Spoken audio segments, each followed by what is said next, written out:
A paz do Senhor Jesus, meus irmãos. Vamos ler mais uma vez a palavra do Senhor e dar continuidade à nossa leitura. Lembrando que é um resumo, amém? Não é um aprofundamento. Vamos falar rapidamente de coisas, aleluia, concernentes à palavra de Deus, aquilo que se aplica no dia de hoje, algumas coisas para não perder muito tempo. Na verdade não perdemos, na verdade ganhamos com Jesus, aleluia. Essa meditação, lembrando também que ela não substitui a sua leitura particular com Deus, amém, meus irmãos? Deixe seu like, amém, e compartilhe para que essa palavra chegue a muitos corações. Vamos ler Mateus 5, agora versículo 13. Vós sois o sal da terra, e se o sal for insípido, com que há de salgar? Para nada mais presta, senão para se lançar fora e ser pisado pelos homens. E aqui damos continuidade, meus irmãos. O Senhor Jesus, declarou que esse sal para nada mais servia, senão para ser pisado pelos homens. Que tipo de sal é esse? Na verdade, o que nós devemos pensar, indagar, é que tipo de sal nós pretendemos ser. Aceite hoje aceite ser útil a Deus, pois sabemos que os resultados são bons e também sabemos que se não fizermos nada, não haverá resultado algum. Muito pelo contrário, haverá resultados ruins. Pois já disse o Senhor Jesus: a árvore boa produz bons frutos e a árvore má produz maus frutos. Não pode uma árvore ser estéril. Na verdade, no contexto da vida humana, ou a pessoa produz frutos bons ou ruins. Não tem como produzir um fruto meio a meio. Então vamos lá. O que quer dizer ser sal da terra? Ser sal da terra foi tudo aquilo que nós estudamos nos versículos anteriores. Bem-aventurados os pobres de espírito, os mansos, os humildes, os que choram, os misericordiosos. Esse é o sabor do sal. E se ele tiver essas propriedades, esse é sal. A varoa, o varão de Deus, é sal. Se o crente tem essas propriedades, esses frutos, na verdade, do Espírito Santo, também podemos dizer assim, ele é crente, ela é crente de verdade, é sal. Aonde ela estiver, vai influenciar, vai trazer o quê? Sabor, vai restringir o pecado, vai fazer a diferença. Seja aonde estiver. E perceba que o sal, ele não recebe sabor. Na verdade, ele dá o sabor. Por isso, em comparação, o crente não é influenciado, ele influencia. Ele, quando entra em algum ambiente, seja onde for, seja numa empresa, num shopping, seja na faculdade, seja na escola, o crente verdadeiro, ele não se mistura com coisas erradas, seja por palavra ou ações. Ele vai fugir de conversas imorais, por exemplo. Podemos citar o livro de Efésios, no seu capítulo 5, versículo 3 e 4. Mas a prostituição e toda impureza ou avareza nem ainda se nomeie entre vós, como convém a santos, nem torpeza, nem parvoíce, nem chocarrices, que não convém, mas ante ação de graça. Bom, essa versão é da Almeida Revista Corrigida. Podemos encontrar versões mais recentes, mas eu gosto de trazer versões antigas porque é mais próximo do texto original da Bíblia. Mas vou explicar parte por parte. Algumas coisas que nós, às vezes, é difícil entender se nós não se aprofundarmos. Por exemplo, eu falei sobre a imoralidade. O cristão, a cristã, ele deve fugir de conversas ou situações imoral. O que é imoral? Vou falar de um modo bem claro. Na vida da gente, do cristão, da cristã, ser imoral é tudo aquilo que vai contra os princípios ou tudo aquilo que vai contra os mandamentos do Senhor. De uma forma simples, ser moral é aquele que obedece. Ser imoral é aquele que está andando desobedecendo. Amém? Ficou fácil assim? Glória a Deus. Eu também falei sobre a chocarrice. O que é chocarrice aqui? Que eu li no livro de Efésios 5, 3 e 4. Chocarrice é uma piada ofensiva, com um sentido, com a intenção de magoar. Também falei sobre prostituição. Em algumas versões vocês vão encontrar a palavra impundícia. É difícil mesmo. Prostituição ou impudícia. Quer dizer isso, falta de pudor, ou falta de vergonha. Aquelas pessoas que falam coisas assim sem vergonha nenhuma, coisas erradas, ou até mesmo coisas obscenas. E a prostituição, são atos, por exemplo, seja de prostituição mesmo, ou relação com alguém que não é seu cônjuge. E também a torpeza. Torpeza, palavra indecente, palavras sujas, ou até mesmo palavrões, entendeu? E também parvoices. Só palavra difícil, né, irmãos? Mas eu vou dizer, quando vocês veem isso, quer dizer ações ou pensamentos tolos, ou até mesmo imprudentes. O que quer dizer isso? Aquilo que as pessoas fazem sem pensar. A palavra de Deus está dizendo que essas coisas nós não devemos nem conversar, nem ter em nosso meio, ou sair de nós, essas coisas. Hoje você lê com mais calma o livro de Efésios 5, ele fala que as pessoas que praticam essas coisas, elas não herdarão o reino de Deus. E a palavra também vem ensinando que ninguém se deve ser enganado com alguém que vem com essas palavras, principalmente aqueles que se dizem ser cristão, né? Que cristão qualquer um pode ser, mas salvo é diferente. Cristão, irmãos, tem a ver com crer. Crer em Cristo, cristão. Mas a palavra de Deus diz que até os demônios creem. O apóstolo Tiago vem falando na sua carta lá que até os demônios creem. Eles creem e estremecem. Mas vamos voltar aqui ao contexto. E porque essas coisas vêm a ira de Deus sobre os filhos da desobediência. Isso também está escrito no livro de Efésios 5, irmãos. Que aqueles que praticam essas coisas estão em desobediência. Estão ali falando mal de alguém, estão ali contando aquelas piadinhas sujas com sentido de ofender ou magoar, estão falando aquelas coisas sem pensar, e aí acaba, ferindo ou alguém, ou magoando alguém, ou até mesmo se prejudicando, porque a palavra tem poder. E nós devemos tomar o quê? Cuidado, devemos vigiar, devemos prestar atenção em tudo aquilo que sai da nossa boca, porque até em brincadeiras, o Senhor Deus nos alertou, eu e minha esposa uma vez, que até naquilo que brincamos, devemos tomar cuidado com aquilo que sai da nossa boca. Assim também é o cristão, seja aquilo que você fala brincando, sem a intenção de ofender, sem a intenção de machucar, sem a intenção de amaldiçoar, tem que tomar cuidado, porque você é agora um santo, uma santa, porque a palavra de Deus diz: sede santo, porque eu, o Senhor, sou santo. Aleluia, glória a Deus. Se bem que tem aqueles que estão em igrejas na qual não pregam a verdade, não se aprofundam nessas coisas, e para eles tudo é normal, ou então não tem nada a ver. E, irmãos, do nada a ver, o inferno está cheio. Então, o homem e a mulher de Deus vai fugir dessas coisas imorais, que vai contra os princípios, que vai contra os mandamentos de Deus. Conversas que falam mal do outro, daquilo que desagrada a Deus, vai evitar ficar perto de pessoas erradas. Em Salmos 1, vem dizendo: bem-aventurado o homem. Na verdade, bem-aventurado o ser humano, que não anda segundo os conselhos dos ímpios. Ou seja, que não escuta, que não pratica aquilo que os ímpios aconselham. Isso eu estou dizendo no sentido de coisas erradas, não estou dizendo todo tipo de conselho. Amém? Usem a sabedoria para entender essas coisas. E a palavra de Deus vem completando: nem se detém no caminho dos pecadores, ou seja, não param. Se detém é parar, não param no caminho dos pecadores, ou seja, ficam em rodas de pessoas na qual estão falando de coisas na qual desagradam a Deus. E também termina: nem se assenta na roda dos escarnecedores. Mas alguém vai falar: mas Jesus, ele ficava ali na roda dos pecadores, escarnecedores. Sim, mas Jesus ia pregar a palavra. E você? O que você vai fazer? Uma coisa é você ir com a missão de pregar, outra coisa é você ir com a missão de quê?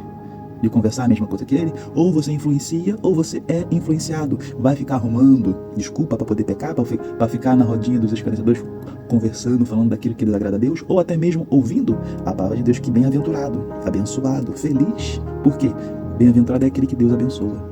Bem-aventurado é o homem que não anda e não se detém e nem se assenta com os pecadores.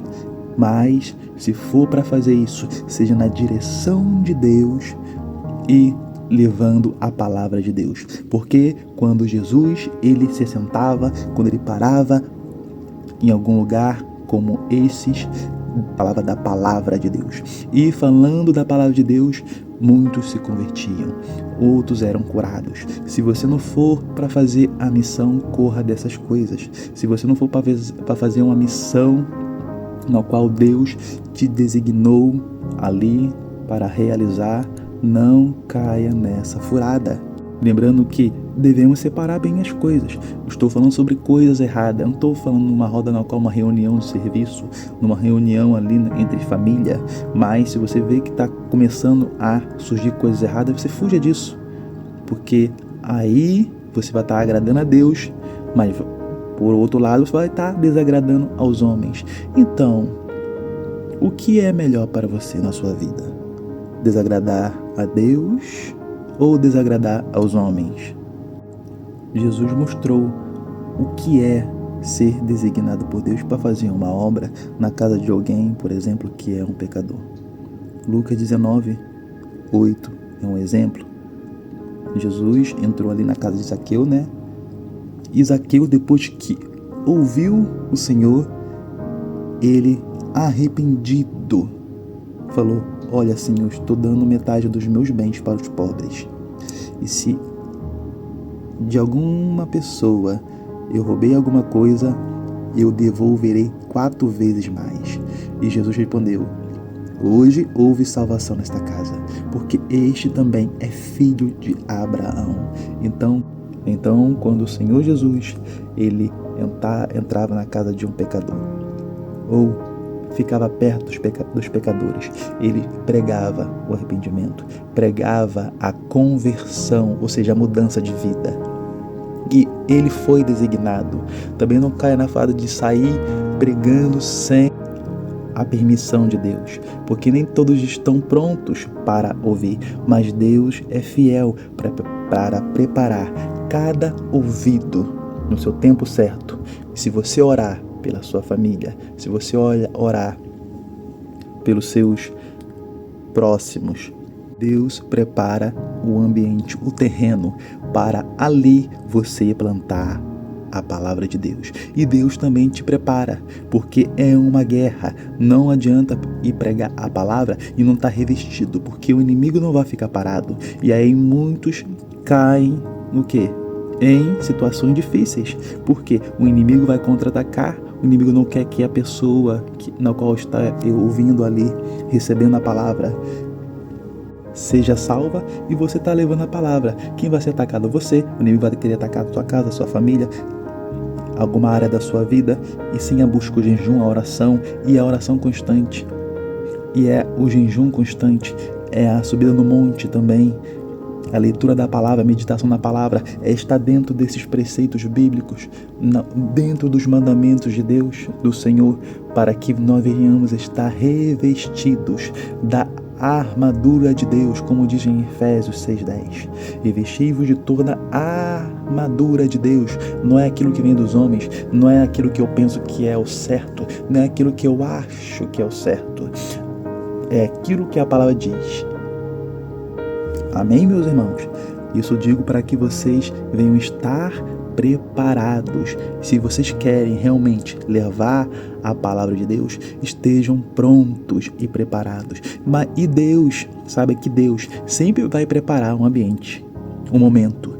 Deus já usou várias vezes. A minha vida, por exemplo, alguém veio e perguntou sobre coisas referentes à palavra de Deus. Ou seja, eu não precisei ir. A pessoa veio até mim. Muitas das vezes também Deus mandou eu ir, por exemplo, também. Então, devemos buscar sempre o quê? A intimidade com Deus, para estarmos o quê? Sempre prontos para ouvir e também obedecer. Estou dizendo isso para ninguém agir com emoção.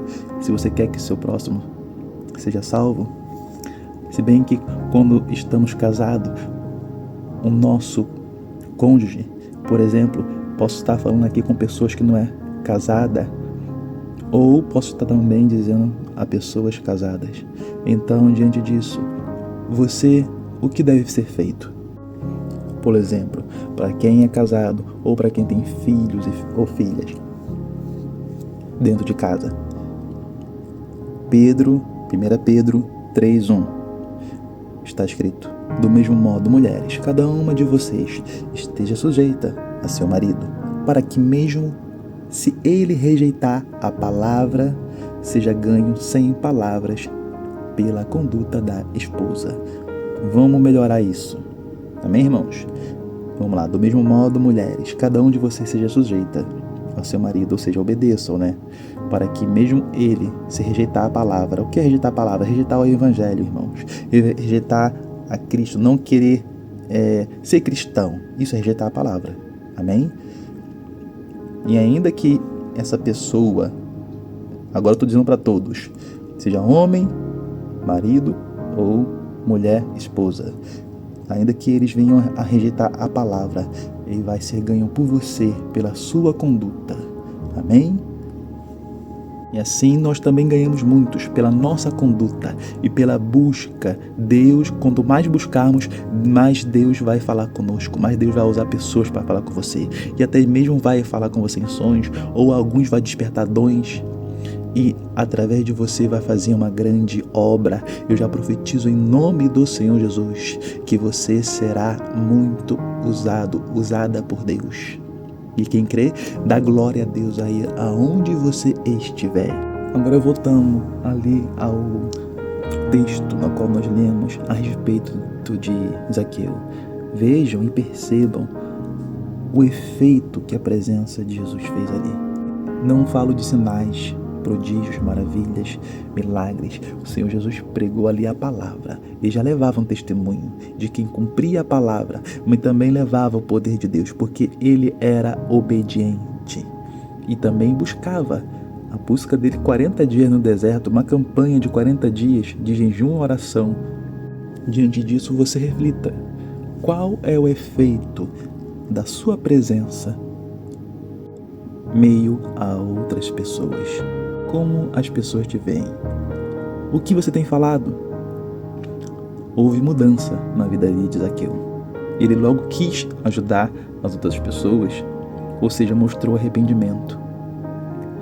E quando você sai da presença de alguém, essa pessoa foi influenciada ou você influenciou ela? Não digo por palavras, mas também por ações. E nós podemos acabar influenciando de duas maneiras, ou podemos causar reações de duas maneiras para as pessoas.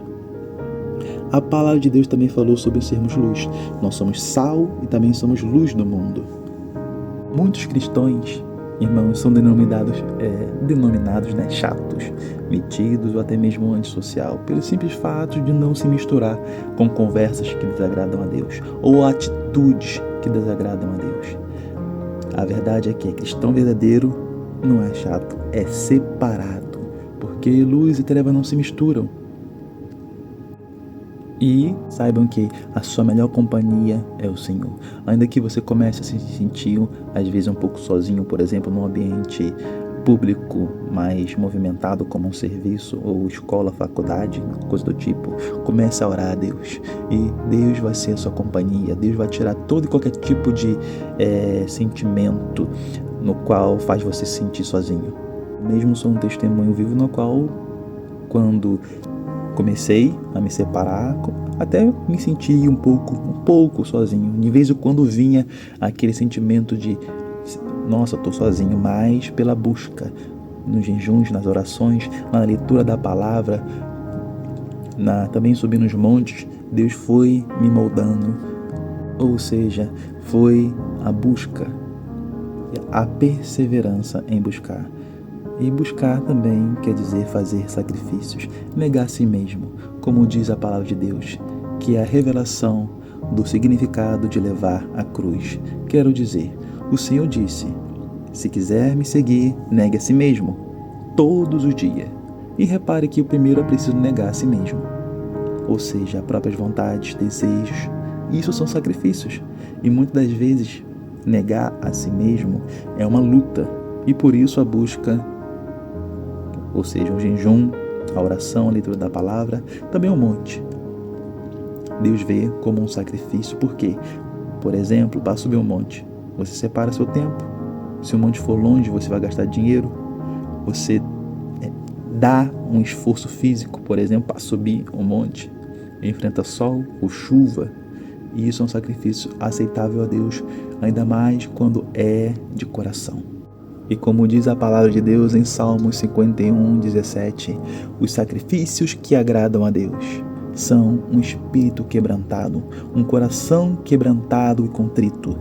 Ó Deus, não desprezarás. Glória a Deus, meus irmãos. Então, ser sal, ser luz, quer dizer também buscar ser agradável a Deus. Buscar sempre todas as bem-aventuranças que nós lemos nos versículos anteriores. Quem não viu, volta lá atrás e vejam. É bem rápido, bem menor do que esse vídeo de hoje. É porque o versículo, na verdade o capítulo 5 é bem grande. E quando vocês buscarem, não se esqueçam. Jesus falou, buscai primeiro o reino dos céus e a sua justiça. Ou seja, quando você for fazer um jejum, uma oração, quando você for fazer a busca no monte, busca primeiro pedir o quê? Aquilo que você precisa mudar. Deus, eu preciso mudar isso, aquilo. Você e você mesmo, e Deus sabe o que é preciso mudar. Se você não sabe, Senhor, o que eu preciso mudar, mostra-me, Senhor, para que eu possa ser agradável a Ti. Mostra-me o que eu preciso melhorar, o que eu preciso consertar. Tira toda a barreira que me impede de ver, tudo aquilo que me impede de ser melhor aceitável a Ti. Amém, meus irmãos? E diante disso você leva lá o seu pedido a Deus. Primeiro você faz essa oração, depois você leva o seu pedido. Senhor Deus, me dá um carro, me dá uma casa, me dá um esposo, me dá uma esposa, me dá uma família. Deus, dá uma porta de emprego. Senhor Deus, eu quero entrar na faculdade. Senhor, eu quero isso, eu quero aquilo. Mas não deixem de buscar primeiro o reino dos céus e a sua justiça, que é o quê? A busca de ser aceitável a Deus. Buscar cumprir a palavra de Deus. E isso quer dizer buscar primeiro no reino dos céus. E diante disso, você buscando ser aceitável a Deus, buscar cumprir os mandamentos de Deus, as demais coisas, ou seja, aquilo que você pedir depois, vai ser acrescentada a você. E eu profetizo em nome do Senhor Jesus que você será sal na terra, você será luz na terra, e você será, aleluia, bem-aventurado. Todos nós seremos. Eu sou, você é. Eu já profetizo, porque a palavra de Deus diz, Ele chama aqueles que não são como se já fossem. Ou seja, Deus já te chamou de escolhido, e você vai ser, você será, você é escolhido, escolhida de Deus. Deus abençoe a todos.